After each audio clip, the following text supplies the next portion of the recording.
2021లో రేవంత్ రెడ్డి గారు పీసీ అధ్యక్షుడిగా నేను వర్కింగ్ ప్రెసిడెంట్ అయిన తర్వాత చాలా సందర్భాల్లో మా మూమెంట్ని వారు క్రాక్ చేయడం, మా మూమెంట్ అంతగా వారికి తెలుస్తుందంటే మా ఫోన్లు ట్యాపింగ్లో ఉన్నాయని అనుమానం వచ్చి ఆనాడు చీఫ్ సెక్రటరీకి కంప్లైంట్ చేయడం కూడా జరిగింది.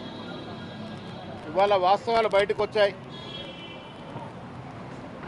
కొన్ని వేల కాంగ్రెస్ లీడర్ల యొక్క టెలిఫోన్లు చట్టానికి వ్యతిరేకంగా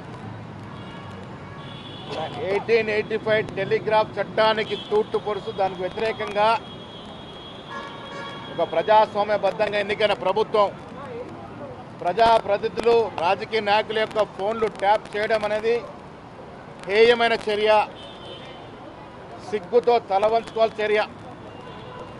ఇలాంటి హేయమైన చర్యకు పాల్పడిన బీఆర్ఎస్ ప్రభుత్వం, ఆనాటి ముఖ్యమంత్రి కేసీఆర్, కేటీఆర్లు సిగ్గుతో తలవంచుకునే విధంగా జరిగినటువంటి కార్యక్రమం ప్రజాస్వామ్యాన్ని, రాజ్యాంగాన్ని అవహేళన చేసే కార్యక్రమం.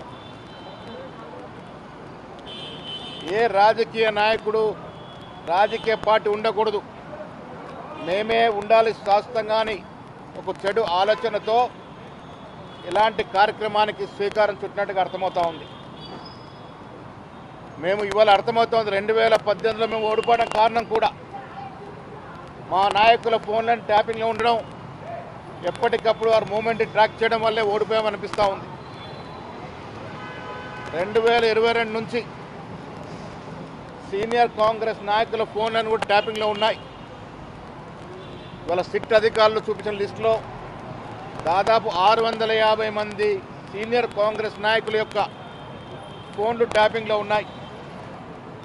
రేవంత్ రెడ్డి గారిది, నాది, ఆనాడు యాక్టివ్గా ఉన్నటువంటి అలీ యాదవ్ గారిది, గాలి అనిల్ గారిది, వారితో పాటు చాలామంది కాంగ్రెస్ ఫోన్లు ట్యాపింగ్లో జరిగినాయని ఇవాళ వాస్తవాలు బయటకు వస్తూ ఉన్నాయి.